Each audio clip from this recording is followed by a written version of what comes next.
I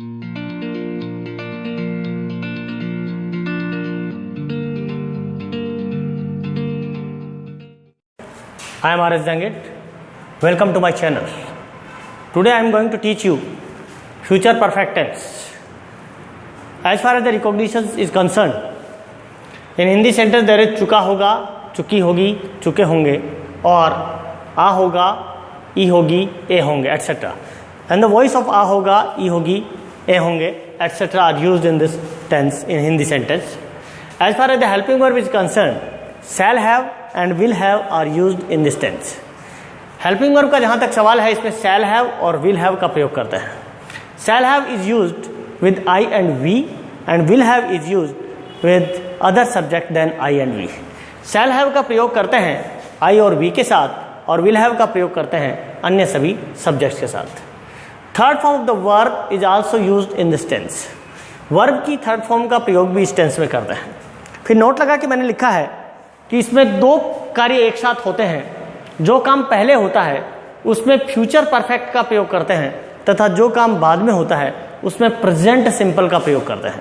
क्योंकि दो future के सेंटेंस एक साथ नहीं आते हैं, इसलिए जो काम पहले होगा उसमें फ्यूचर परफेक्ट का प्रयोग करते हैं, और जो काम बाद में होगा उसमें प्रेजेंट सिंपल का प्रयोग करते हैं. ये ध्यान रखने की बात है.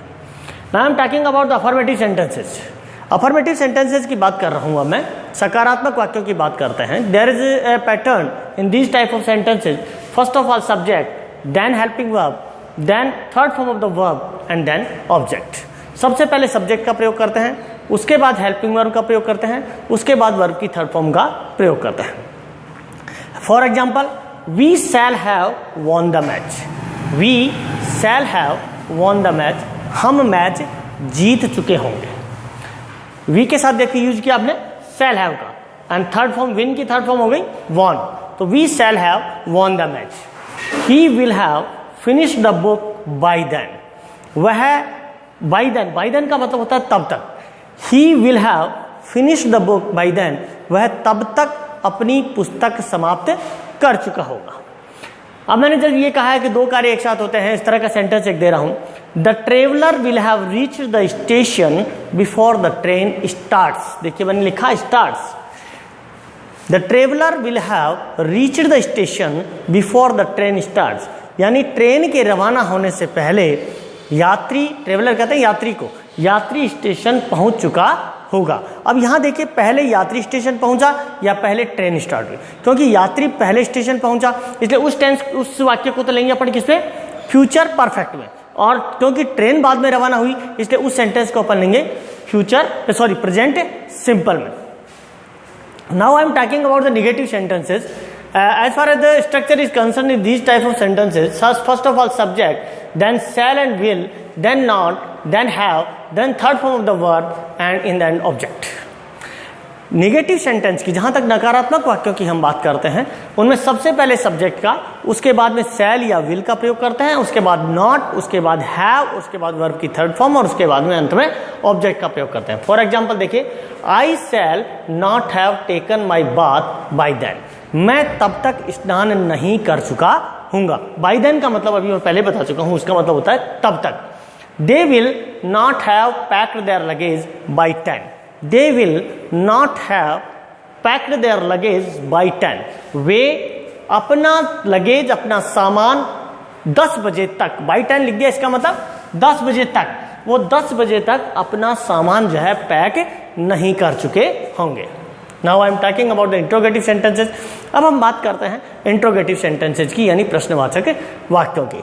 As far as the structure is concern in these type of sentences, first of all shall oblique will, then subject, then have, then third form of the verb, then object, and in the end sign of interrogation. सबसे पहले इस प्रकार के जो वाक्य होते हैं उसमें शैल या विल का प्रयोग करते हैं, उसके बाद में सब्जेक्ट, उसके बाद में हैव, उसके बाद में वर्ब की थर्ड फॉर्म, और उसके बाद ऑब्जेक्ट, और अंत में प्रश्नवाचक चिन्ह लगाते हैं. फॉर एग्जाम्पल देखिए, shall we have won the match by then.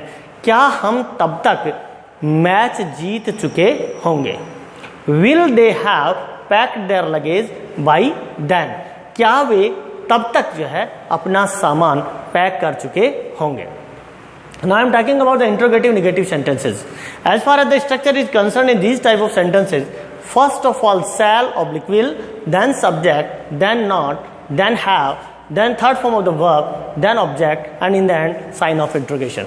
प्रश्नवाचक नकारात्मक वाक्यों की हम बात करते हैं तो सबसे पहले हम shall या will का प्रयोग करते हैं, उसके बाद में subject, उसके बाद not, उसके बाद have, उसके बाद verb की थर्ड फॉर्म, उसके बाद object और अंत में प्रश्नवाचक चिन्ह का प्रयोग करते हैं. फॉर एग्जाम्पल देखिए, shall I not have done my homework, क्या मैं अपना गृह कार्य नहीं कर चुका हूँगा. Shall we not have reached the station before the train starts, क्या हम ट्रेन के रवाना होने से पहले स्टेशन नहीं पहुंच चुके होंगे. इस प्रकार से ये देखिए दो अगर वाक्य एक साथ आते हैं तो जो काम पहले होता है उसमें करते हैं फ्यूचर परफेक्ट टेंस का प्रयोग. तो यहाँ पर अपन ने वी के साथ में फ्यूचर परफेक्ट का प्रयोग किया. Shall we not have reached the station, क्योंकि पहले हम स्टेशन पहुंचे और उसके बाद ट्रेन रवाना हुई. और यहाँ पर ट्रेन स्टार्ट, यहाँ पर प्रेजेंट सिंपल का प्रयोग करते हैं क्योंकि दो फ्यूचर के वाक्य एक साथ नहीं आते हैं, एक वाक्य उनमें प्रेजेंट सिंपल का होता है. Thank you very much, thanks a lot.